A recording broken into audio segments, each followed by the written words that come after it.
Welcome to another magical episode of Our Daily Magic, where we talk about rituals that we can use to cultivate magic in our daily lives and the magic that we're being in the world.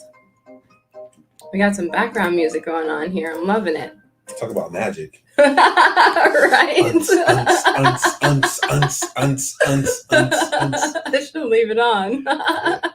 Yeah, Alicia's enjoying it. Woohoo!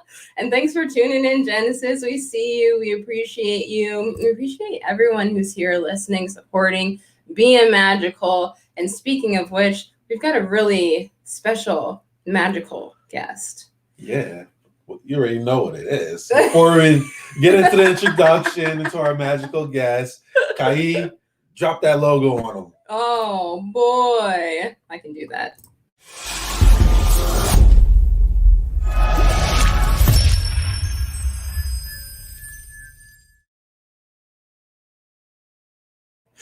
Now that we're fully here, let's bring in Janelle. Janelle Klander is an author, a coach, a healer, and a podcast host. What? Okay. Who has followed her curiosity and intuition away from mainstream advice on anxiety while simultaneously becoming determined with finding purpose. She now uses her effective approach to guide seekers to overcome stuckness and become aligned with their truest self. Hello, Janelle.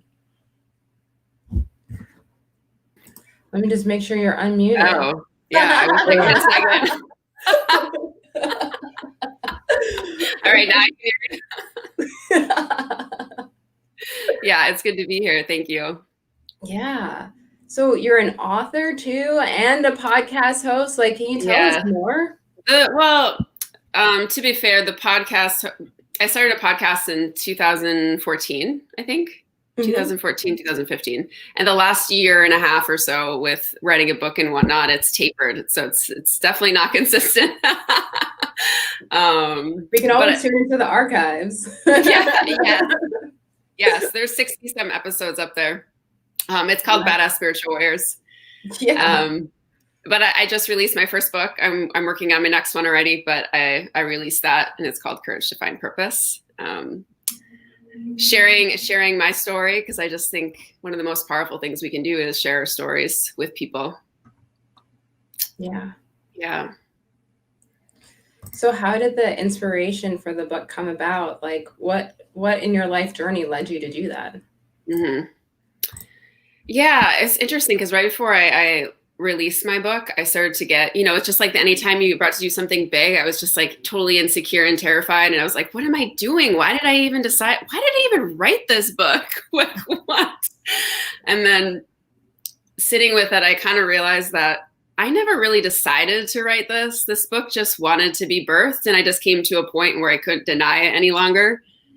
And it just was a birth process. There was times that were beautiful and easy, and then there was a lot of times that were quite challenging and difficult. But I think that so much of personal growth world or spiritual world can really be about almost pretending like, oh, I don't have any problems, I don't have any emotions, or just like, oh, my spiritual awakening was like suddenly everything is just beautiful all the time and positive. And that was just not my experience. And I wanted to write my story so people could relate to it and not just, because even when people see me now, oh, Janelle, you're grounded or this or that. And it's just like, yes, I am those things. I'm also these other things. And I've also gone through all this. So I just wanted to, part of me just wanted to write to that younger version of myself, right? That just needed to hear those stories.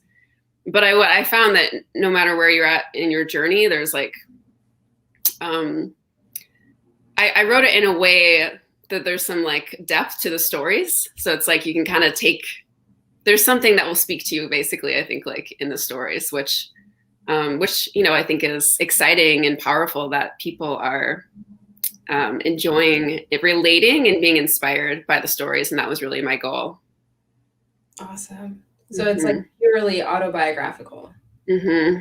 Nice. Yeah. Yeah.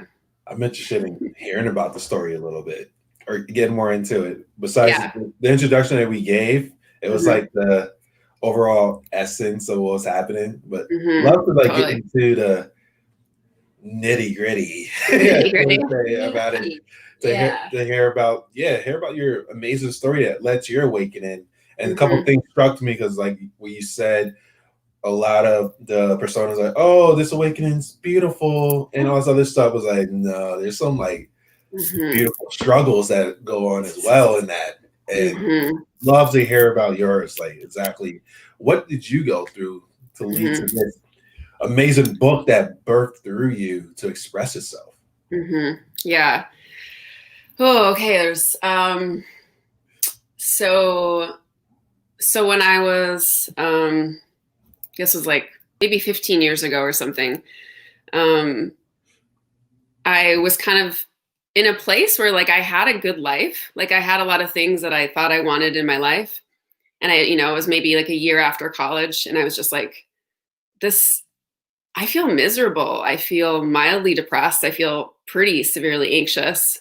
Because at first I thought it was just stress, like going through school, being a kid, going through college, all of that. I thought it was just stress, and I thought it would go away after, and it was like, it didn't go away. And then I just kind of had this like flash. I kind of saw my life flash before me, just because life can go so quickly. Like we can kind of wait for the change to make big change. But if we don't make those changes, like life goes by so quickly. And I was like, holy crap, like I've just created a life based on shoulds. I know a lot of people can relate to that. And I had wanted to move abroad right away after college, and I didn't because my dad talked me out of it. So it's a lot of like guilt and struggle with like my family and my friends telling me, oh, you should be doing this, you should be getting a job with this or a good job this. And like I just wanted some freedom. I wanted to like roam the world. So I quit my job, kind of broke up with a boyfriend I wasn't that into anyway. Great guy though. Like moved out of the US and moved over to Spain. I didn't know anyone. I didn't speak the language. I didn't have any connections. I didn't even get a visa there. I mean, I was living illegally there past my normal travel visa, basically, which was common back then. Now, I don't know if it's different, but so just to get out of my space, right? So a lot of people fantasize about this, right? Like if I just escape to a private island on a beach. So my problems did not get solved by moving abroad. I ended up traveling a bit in Thailand for about 6 weeks. And that's when my dad was really having almost like a breakdown about me being in a foreign country, of just like thinking something bad was going to happen. So it's all this like icky family dynamics of control. And he was like, well, just come back to the US for a little while. And I was like, oh, fine. And then I did. And I did. And I had been away long enough, about a year and a half, where I was having like reverse culture shock. So like nothing was really making sense to me, like who I was, my identity. Like I had no job. Like I was living with some family at the time. Like I wasn't relating to some friends the same way. Some of my friends didn't want to be friends with me anymore. It was just like this, it was just like the perfect storm for me to be super depressed. It was one of the 2 times in my life I got very, very depressed, where I was like seeing the world without any beauty, any hope of things. Like, what's the point of this? Like, what's the point? This sucks. This is horrible. But it was really, I mean, a lot of people get to that place, but not a lot of people choose to do something about it. So, and I was also very physically sick, because obviously that's connected to everything else. And I was planning my next, okay, I got to go to Costa Rica next. I got to get out of here and go somewhere else. And, I think a lot of people, digital nomads, like to believe that traveling the world solves their problems and you have this ultimate life, but that doesn't exactly bring awareness. It opens your mind to see cultures in a different way, in your own culture, but it doesn't actually expand your own awareness of self and create healing for yourself. It doesn't create personal responsibility for your shadows, right? Like all the things that are important. So as much as I wanted to keep running around the world traveling, I knew that it was like a distraction to some degree, right? Like it's fun. When I was in Thailand and partying and whatever, like I just didn't think going to the full moon party and all these different things, it was like a lot of stuff was happening internally, but I was just so good at ignoring it, right? so I mean, I think that can be something a lot of people relate to, but so I feel really grateful though that this happened. Like I didn't have any friends that had spiritual awakenings or into personal growth, but I was like 25 and suddenly seeing the world really differently. And it really was just like this whole matrix like year of just like, holy crap, like seeing my friends differently, my family, the world. And it was just, I mean, it was uncomfortable for quite a few years throughout my late 20s. Like, it was uncomfortable. So, but through that process, I started really getting curious. And then it almost became an obsession, like how fascinating humans are. Like, why do some humans, even in the personal growth world, like get stuck, why others don't? Like, what is that about? And I started noticing there's certain ego strategies that can be fed actually by picking certain personal growth communities versus other ones. And I'm just like, I'm a very mental person. I'm like always collecting data from like the things that I see. And I actually, like, I studied, most of my growth work was with a mystery school. I studied with that for 9 years, pretty intensively, doing as a ritual master and healer and ceremonial work. There's just Kabbalah. I went through the Kabbalah program 3 times that they had. So I was doing some deep spiritual stuff. But then I was also like really playing with the emotional embodiment stuff and the mindset stuff and how they're all connected and how, again, some people can kind of lean towards one of those and kind of working towards their own ego strategies where it actually keeps them from growing and evolving, even though they're smiling and in personal growth, right? So I kind of just have used that to work with my clients and in the program, the main program that I normally work with people. What does working with you look like? Well, you got to be ready for the truth. Yeah, I mean, I do filter people out, like, because I know there's a lot of people that want change, but they're still unwilling to get really uncomfortable. Mm-hmm. And I've, that's partly the conversation I have with someone if they do want to work with me, because if I feel that at all, if they're just like, yeah, I like the idea of it, it totally is a different, I can feel it in their body, like you like the idea of it. You like the idea of it, you want a Band-Aid. You don't want to you don't want to go to the core and all the stuff that's going to create the most freedom for you, right? So I work with people pretty intensively for 3 months where they're doing my video program, and then they're also part of a group. And then I'm also doing one-to-one sessions with them. So I have found that kind of working with somebody through a season like that you can create a lot of transformation, even the first couple weeks, but it also like really supports them to create these different habits, seeing the world, being in the world differently. And then I also offer like ongoing bonus support to anyone that's gone through my program. Yeah. What I love, what she just said, is like we all have those wishes of, yeah, we want to have the change. We want to like have a shift in our life, but a lot of us are not willing to do what's necessary to make those shifts in our lives. Mm-hmm. Yeah. And I love the fact that you mentioned of you vet them out, like pretty much energetically vet people out because they have the wishes and stuff, but then you can tell if somebody's really committed to doing it. And that's from my own personal experience as well. Like I say, like I want to do something and it's a wish to do it. It's different from me saying I want to do something than like I'm going to do this. It's like a different energy. Oh totally. Yeah, I want to get better. I want to have more abundance in my life or something. Like I'm going to have more abundance in my life. Yeah, it's like the willingness to do whatever it takes, right? Because most people are like, yeah, but I just don't know how. It's like, it's never the freaking how. You like the how is always going to be there, but you like, if you just decide, I'm going to do this. Like I decided, like, I'm going to move to Spain. I have to figure out, what the heck am I going to do? I don't know. But I like, at 23 years old, I was like, I'm going to do this. It's powerful. Like I was talking to a therapist last week. I do a language exchange with her. She's in Argentina. Nice. And she was saying something like, she was saying, well, yeah, don't you think all people want to change? And I said, yeah, I mean, to a degree, they want to change, but most people are unwilling to do the things. Most people are unwilling to get uncomfortable. Like, I think the best way, because most people are waiting for their fear to be gone, you know? But your fear, like, I think that's ridiculous, because we're, even at a subconscious level, we're so driven by fear, but also in like good ways too, right? Like to think that you need to wait to your fear to be gone. I just think it's more about your desire for your dream has to be bigger than your fear, whatever it is. Yeah. That's it. Like, if you're waiting for just to be fearless, as people talk about, like, I don't know, it seems a little unrealistic. You know, like, we only have a partial awareness, right? What's happening totally in our subconscious.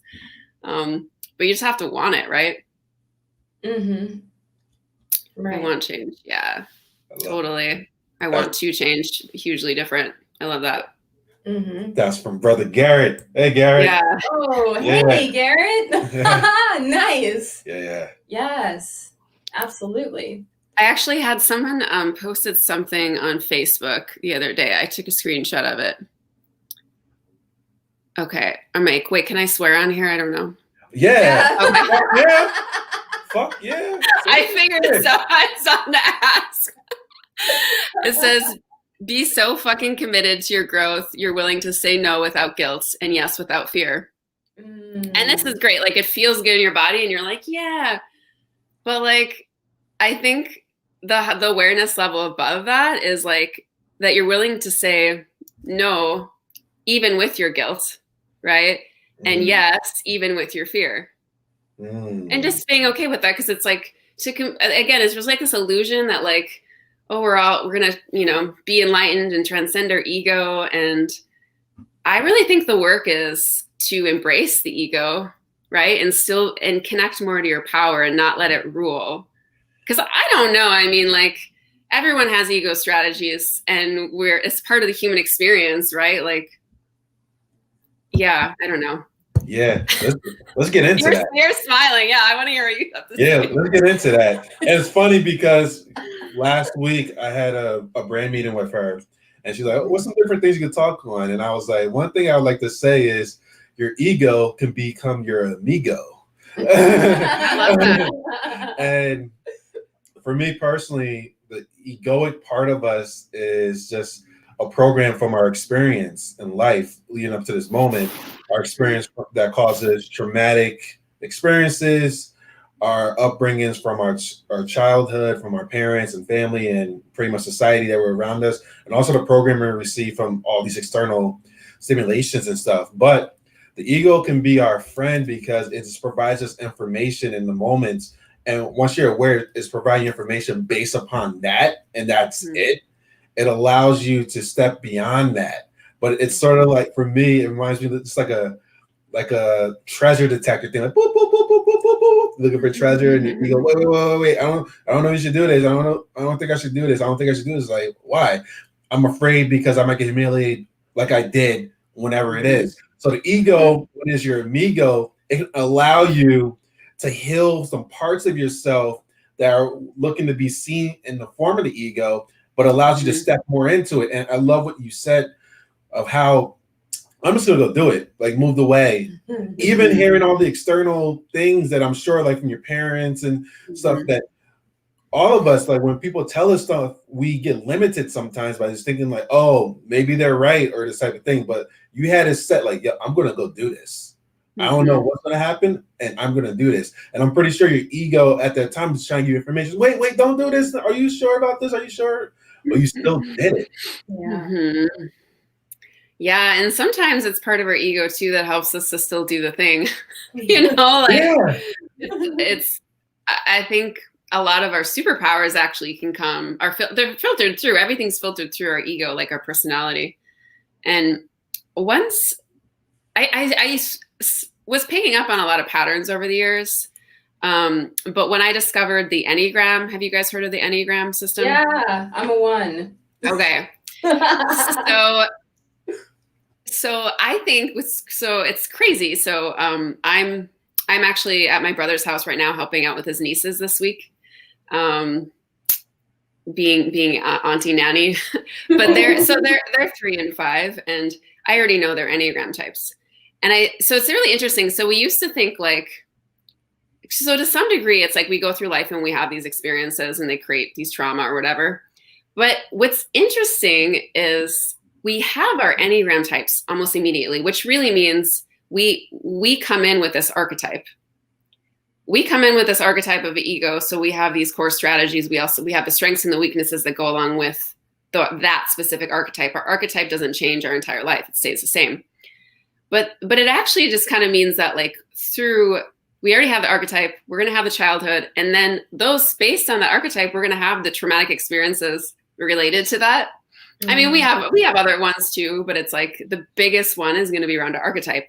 And I have found that to be so fascinating. Like I was kind of sharing things with my brother and his wife around the Enneagram types they are and, you know, what they're like as a kid, how to support them so that they're not blaming themselves either, right? Like, it's just like, it's crazy because I always just thought like, oh, we're just based on those experiences where it's just like, we really can't escape this archetype that we're in, which means we're going to have strengths and we're going to have weaknesses, even based on our ego, right? Like a lot of people don't give credit to how much our ego can be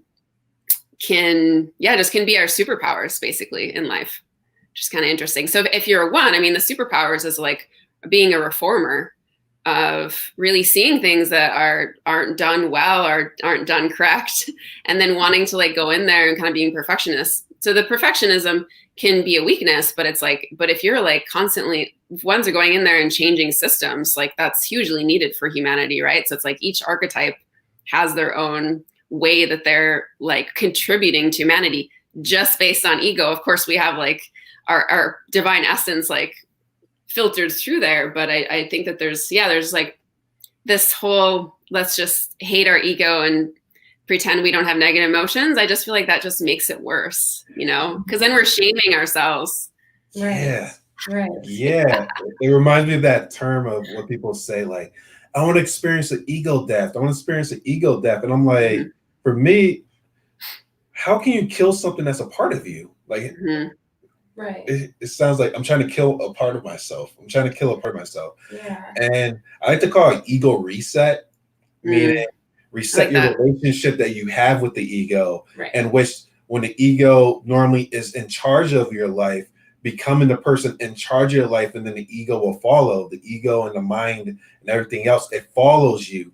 But it's coming to that awareness, like you said, the divine essence of who you really are, even though the ego is a part of you as well.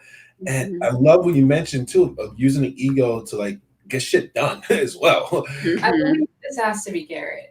How do we know what ice cream tastes like? Yeah, we need the ego to be here in this 3D plane, you know, otherwise we're just, you know, like the dust, the spirit, you know, that is everything else. Like we get to be who we are. The ego is a gift. Thank you, Garrett. Yeah. That's powerful. Yeah. Yeah. And I think that's really part of like tapping into the power. Is that the name of this episode? A 7-tier power. Yeah. Right. Yes. Is really, really embracing that and not just pretending, oh, I have to wait for my fear and my guilt to go away before I say yes or no to something. Right. Like, right. Or I'm noticing. What's that? Or I have to transmute these emotions instead of just being with them. That was a great hint that Dell gave me the other day. Totally. Yeah. And even gotta wait for the perfect time to do something. Oh, I've been caught in that too. And which like, why can't the perfect time be right now? Yeah. Now is the perfect time of getting the information and like doing something with it. Yeah, totally. Yeah, because it's not easy to take action. Like it wasn't easy for me to write my book and release it. Like, yeah, I mean, like the insecurities came up a lot right before releasing it. And I was like, oh God, what am I doing? And I'm like, oh, I've already told. So part of my ego also made me go through with it. Well, everyone knows I wrote it. I've already released the cover. Well, shit, now I'm going to have to release it to the world. Yeah, look what I got myself into. But I just like, that's just part of I felt that before I released my podcast. Like I released my first 3 podcasts, you know, some years ago. And then, what did I have? Oh, I happened to have like a colonics appointment the day that I did that. So it was like full release. And I don't know if it was just from the colonics. It was also just like, oh shit. Literally. And then because I felt so naked and vulnerable, and I'm like, oh my God, I can't take back any of the things I said. Well, now I'm just like, I don't fucking care. I'll say things on videos or podcasts or whatnot, but it's like there's always this like next step, and it's not necessarily easy, but like, wow, like it's worse to stay behind that, right? And try to resist it and resist. Did you guys have to shit a lot the first time you released your episode? It's more fluidity. What was your experience? It's more fluidity now, I would say. Before it was a constipated shit. Oh, just from the podcast. Yeah. But yeah, the first time we were doing this, and she can even attest to this, I was nervous as shit, like doing this. Like, wasn't saying that much, having conversation because of the fear of being out there and the fear of what if I get something wrong? What if I say something wrong? What if people don't accept the way that I talk and all these other things? And it was the fear of being ridiculed because it brought me back to my childhood and my teenagehood of being made fun of being different. So I had the fear of being made fun of. But like you said, when the pain starts to get too intense, in which the fact like I got all this stuff to say, but I'm afraid, but then I'm getting very agitated. I got all these things I want to share because we all have this amazing, powerful messages in our own unique way. And then finally it just came to a point I said, fuck it. Let's see what happens. Since then, it's just been fun. But even doing stuff now, there is the fear that still comes up, but I'm okay with it. I'm still able to go beyond that and just know that it's going to come up while I'm doing it. But when I'm in the flow, it's like I'm in the flow. I don't even think about that. It reminds me just going skydiving or something. I'm scared as hell in the plane before I jumped out the plane. But as soon as I jump out the plane, everything just disappears. Yeah. In the moment. Well, there's no going back in the plane, really. So. Oh, no. You're already falling. So, yeah, it's totally liberating, right? And I think like it's easier once you have that experience to just see like, okay, I was okay. I made it. I survived last time. Yeah. Like I survived even though I had some harsh critics or whatever it is. Yeah. Yeah. I think that's the thing that I definitely took in and I integrated more is not everybody's going to like you. Name one person who is successful out there right now that everybody likes them. Even the most successful people have haters out there who say whatever they say based upon their own perception about things, but they're still doing them because there are people out there who love them for who they are, and there's people who don't. And that's what anything that we want to do, if we do it, there's people out there who are ready. People are out there looking for us and don't give a fuck. I mean, what pain is like? What pain is more painful? The pain of regret or the pain of actually doing it? And let's say like somebody doesn't like it. Whew, that pain of regret. Yeah. I mean, just like it's easy to try to imagine yourself at the end of your life, right? Like, what would I look back on? I wrote a chapter about this in my book actually, because I was.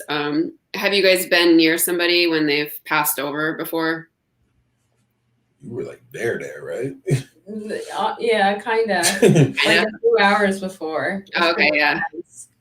Yeah, I think it's like such an interesting experience. I was near my grandma before she passed, and I just like this is this really interesting experience. Like the veil being thinner and just being in that energy. And I don't know if it was her or me.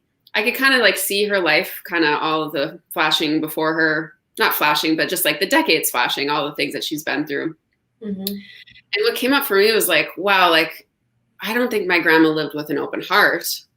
But then I was like, I don't think I'm really living with an open heart, even all this work that I'm doing, like truly open.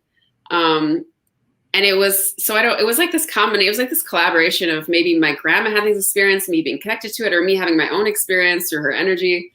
But I walked away from that, like, because I just really saw myself so vividly at the end of my life.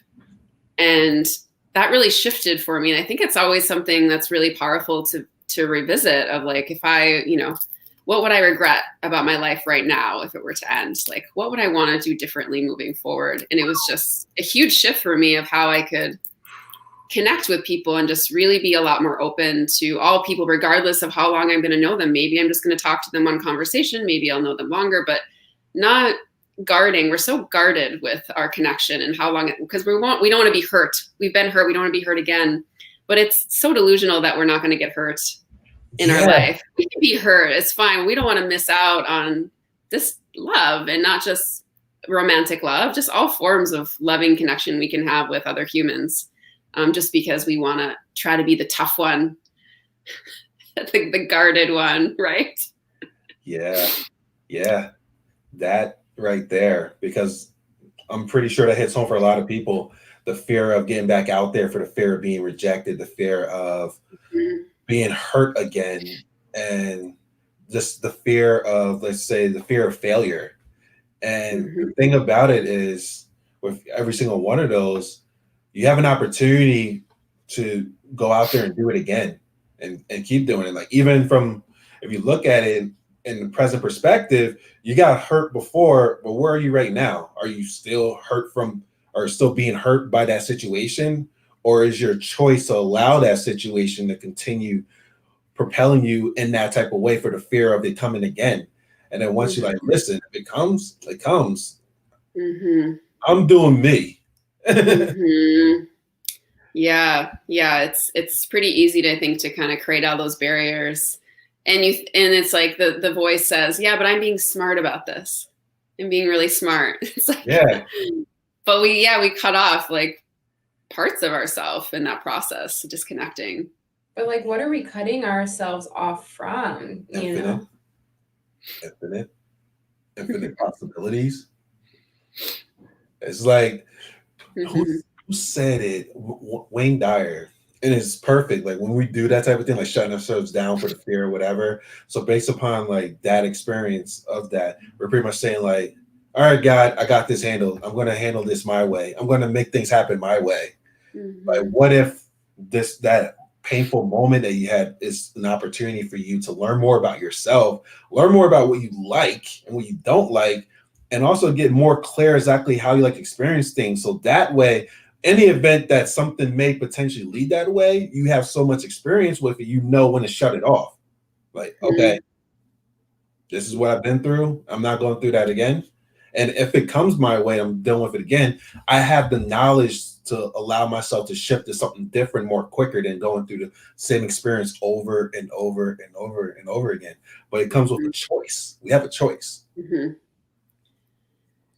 Yeah, I think a lot of that, like for me, I realized that it wasn't even necessarily that I was afraid of the other person hurting me. It was actually I was afraid of trusting myself and my own boundaries. Wow. Because it's like, once you open that door, whatever it is.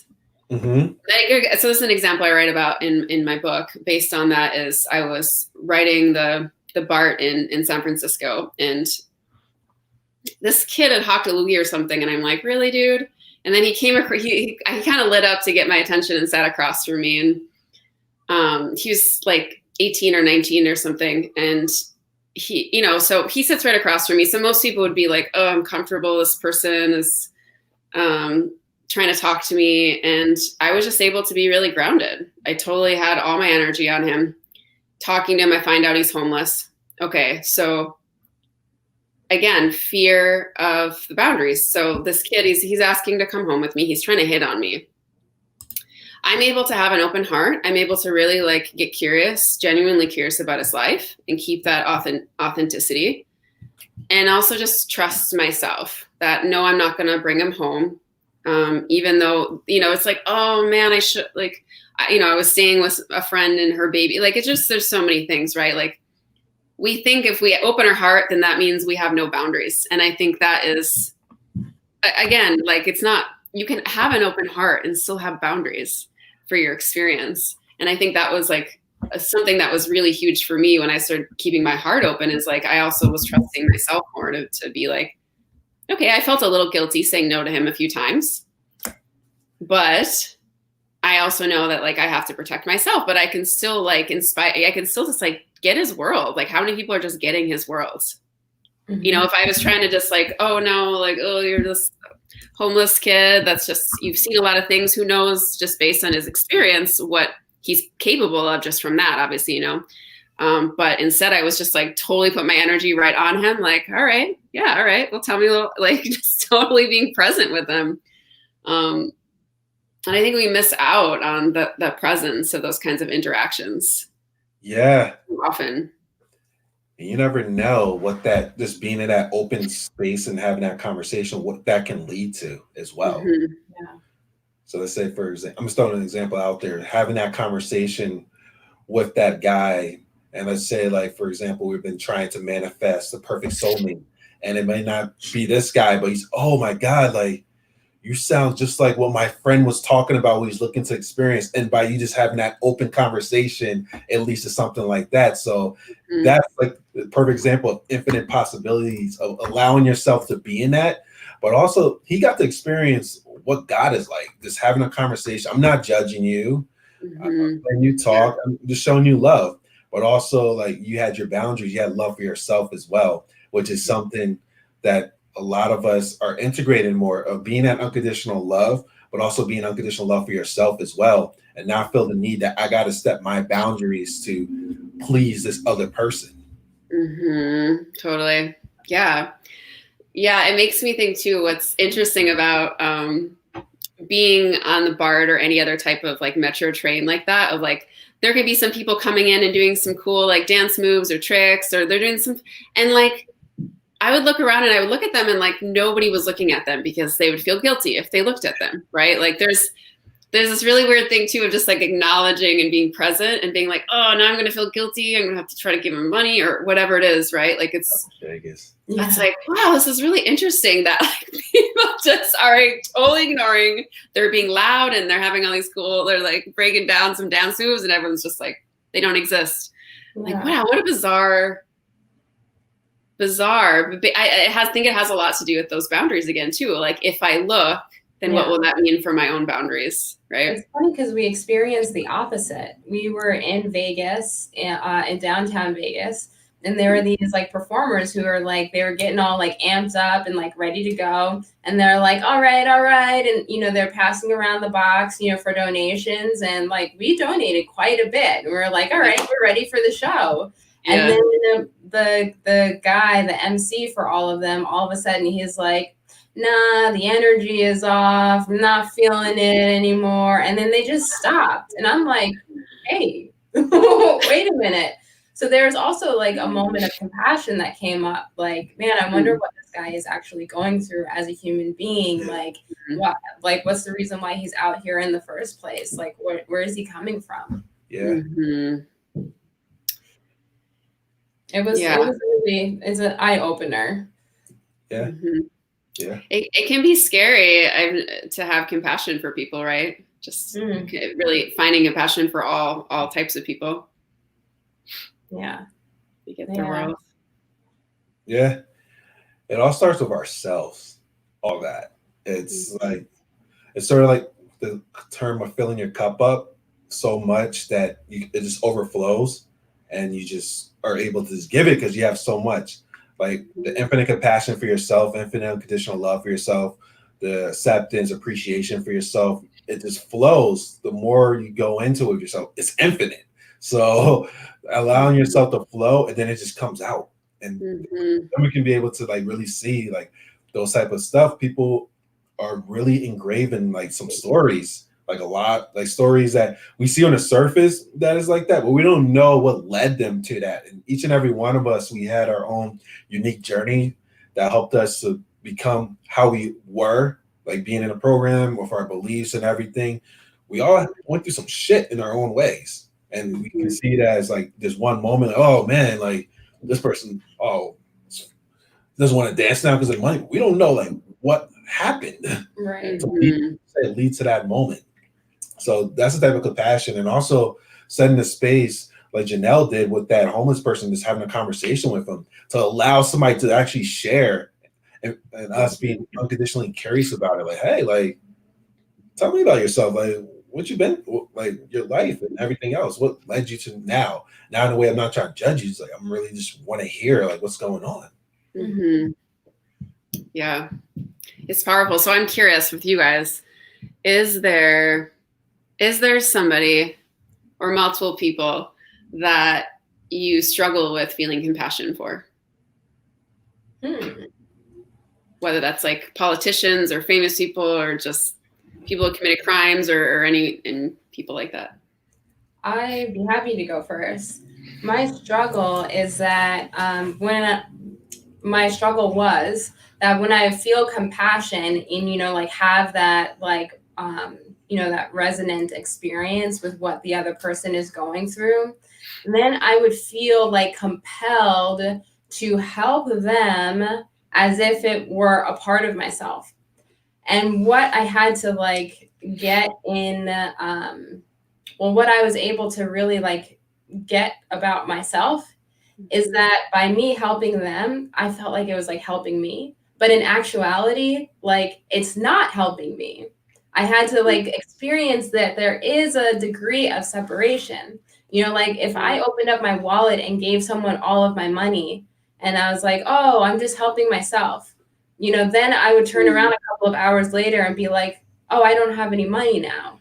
You know, it's like there's a part of it that it's like actually helping myself, you know, like doing things like taking time off and resting and nourishing myself, you know, like that is helping myself. And I can help from my overflow instead of like giving and giving and giving and giving and feeling like I'm actually giving it this way. Like there are actual things that I can do to give this way as well. So just like understanding the difference between those two actions for me was a struggle. But so it sounds like when you experience compassion for someone, there's this part of you that's just really defaults that just like wants to give or support them.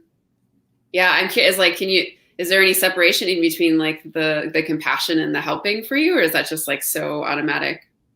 Yeah, they were collapsed too. They were absolutely collapsed too. Thanks for pointing that out. Yeah. It makes me curious then if you really are a 1 or if you're like a 2 or a 9 instead, because that's like a very when the default is really about like loving or needing to be needed or like basically abandoning your own needs for other people. It was also wrapped up in getting it right. You know, like if I feel this, then what's the right thing to do? You know, am I doing compassion right? Am I doing compassion right? Dang. Never thought of that question before. Am I being a human being right? You know, am I dealing with my emotions right? You know, like all of those questions that I've asked myself because that was where I was coming from. I thought that, you know, I had to get it right. Yeah. Thanks. Like that. You said. That's a great question. Yeah. I don't struggle with compassion anymore. What I'm learning more of and I'm integrating more is having infinite patience. So patience like God with people and situations and really understanding that we all are going through our own journey, our own stories and our own beliefs, but we're all healing. And before, when I used to see people like in the same pattern or going through something, I'm like, fuck, like, yo, like, when are you going to get it? But I realized I was also judging myself because when are you going to get it? Yeah. When am I going to get it? When am I going to get it? And for me, I synchronistically caught that. I'm like, when am I going to get what? I asked myself that question. And from there, it's like having patience, having the infinite patience, having the patience of God. And that's what I've integrated more for my own life is like, how would God be in this situation? How would God like be in this? How would God like to speak in this moment for this other person, or how can I show more of the love that God shows love for everybody else, the unconditional love under any conditions. But once I was able to, I'm starting to integrate more of this infinite patience, and also realize that like if I look at somebody in that way, besides like the love, compassion, understanding, acceptance, it's really a part of me that I need to sit with, that is like looking at that person in that way, and they're putting something out of me that I need to sit with. Mm-hmm. And now I'm in a place of like really just understanding. I just say understanding. Like understanding of my beingness, of how everything is perfect the way it is. This is all a universal play that's being brought out, and we all our own unique character in this universal infinite story that's unraveling. But we're all going to that same destination, in which we are just going until we merge back into oneness. Well, we'll merge back into oneness as if our bodies are gone, but there is an opportunity now which is showing up for us to merge into that oneness while we're here in the physical form. But in the process of that, we're going through our stuff, and things are starting to be more tougher. So like what I see, and even for myself, and I also see for a lot of people, like the stories that we used to have for each other that was easier to do, now is like it's very tough to really start to be in those stories that we had before. But also we're all starting to learn more exactly what we really want, like this deep soul knowingness, this connection, and really being in that.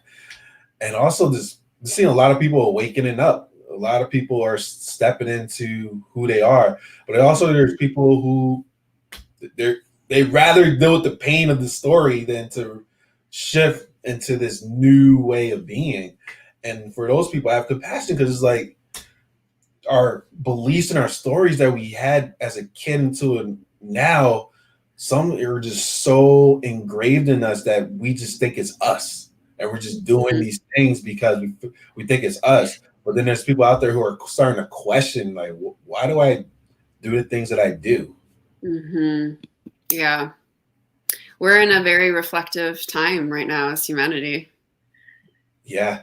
I mean, I think like it's so easy to get caught. Well, it's not really easy for me, but it's really easy for getting caught up of like masks, no masks. This is just, conspiracy, no conspiracy. Just like regardless of all that, like it's really fascinating, like what the space it's creating for people. Yeah. And people are some people are reinventing themselves, or just doing deep healing and reflection that they don't normally get a chance to.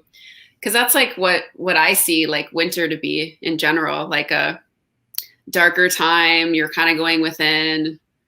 Like I crave that. Like I spent a lot of the year in Mexico, and now I came back to Minnesota 2 months ago. I'm going to go back to Mexico, but people are like, why do you want to be there now? I'm like, that's where my body wants to be. This is where I am. I don't know. But like, it's just so great to be brought into that fall, winter transition of deep reflection. I think like, it's really just like also what we've had from being in and out of quarantine for most of this year and also just being really intentional. It creates people like it being intentional with who is in my close people. Who do I really want to see? Who's important?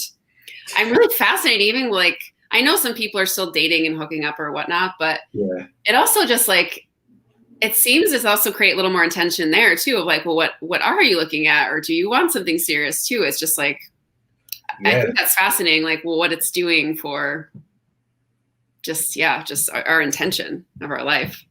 Yeah. And like coming to that realization that it's a choice, like whatever, but also getting the guilt, releasing the guilt behind the way that you are right now. It's totally fine. But we have a choice. Like if we want to shift to something different, we can do that. Mm-hmm. And also if you don't, you want to just, like you said, like the people out there who are just casually dating, fine. Like, yeah. Mm-hmm. That's the thing that I was thinking about too, probably about a couple of weeks ago, just about everything that's happened externally, the pandemic and everything else. It reminded me like from a spiritual standpoint of just how a powerful reflection is going on externally for us. and how each and every one of us will respond to it in a different way based upon our own beliefs. And what also happens in that, and also you see on social media, when somebody has a belief about something, they may get judged, they may get shamed and all this other stuff because everybody feels like, oh, my thing is more secure than yours. And not just social media, think about religion and everything else. Like, oh, my belief is stronger than yours thing. What if they all are right? And the thing that we should do is allow a space so everybody just do whatever the fuck they want. I mean, as long as it's not harming people, but but people do what they want, the free will and the freedom of choice and everything else.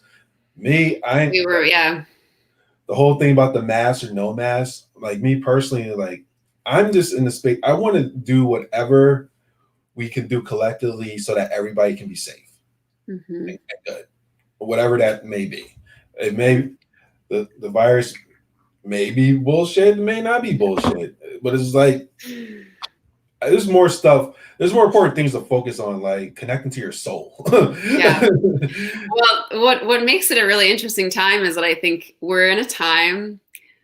There's a ton of transparency, yet we have transparency in a lot of different areas, more than we've had before. Yet it's impossible to find the truth, I think, right now about anything, because there's not just one truth, right? So it's like, that's what just is so maddening. Everyone's like, I've researched this so much and I've heard all this, and then I've heard it. It's just like, we have to kind of let go that there's more than one, there's more than two, there's more than three truths of any topic. And I think that is hard to grasp, because I think like we're so used to seeing the world as very black and white. And it's so much more complex than that. And we're all made differently. Yeah. So we're going to have different beliefs. This is actually, so I'm in the process of writing a new book, and it's about sitting with people that have different beliefs. Ooh. and really being with them. So one of my chapters in my first book is about that. And it's, an ex that was homophobic, and really, instead of fighting, like kind of hearing this voice of just like having compassion and what that led to, which was really fascinating for me. And just like, wow, like we're not normally going so far into someone's world. We're usually going like this. We share a little bit, but how often do we just like totally reach over and just really deep into someone's world and understand them in a way that maybe they haven't ever been understood before, Sometimes that shifts them in seeing something too. I mean, it always shifts them, but that's the fear there is like, we're going to be changed. Like when I do that to someone else, I'm vulnerable because I could totally change my own perspective. I'm going to, by like reaching into their worlds.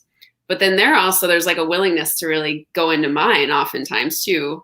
Not always, but like there's something that happens there that I think it's just a really beautiful time to kind of discover that. So I'm currently setting up conversations and interviews with people to do that. So nice. Be interesting.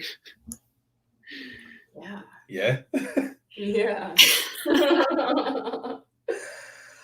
Wow. All these things. And like, I'm sure people are wondering like how they can find you, like you're talking about all these projects and books and just amazing things that you're up to. Let's share that. Well, I'm the only Janelle Klander in the world, so it makes it really, my first name is Old French and my last name is Slovenian, so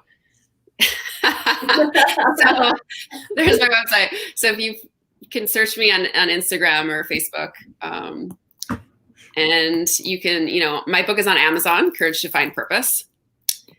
And what else? Yeah, I mean, if you feel curious or moved or anything, feel free to just send me a direct message. I always like receiving those, whatever I'm up to. Yeah. And I have a training on my website, 5 simple shifts to move out of stuckness and really align with who and what you were meant to be. So if you're curious about that, check that out. Yeah, curiosity is definitely present. Thank you so much for shining your light on the podcast and really just like beaming to the world who you are. Thank you so much for hosting. Yeah, this is great. Absolutely. And thank you, everyone out there who was watching or will listen on iTunes or YouTube or Facebook. We appreciate you. Thank you, Alicia, for checking in. Mindy. Thank you, Genesis. We see you. And thank you again, Janelle. This was such a pleasure. Yes, tons of fun. Awesome. All right, then. Take care, everyone, and stay magical.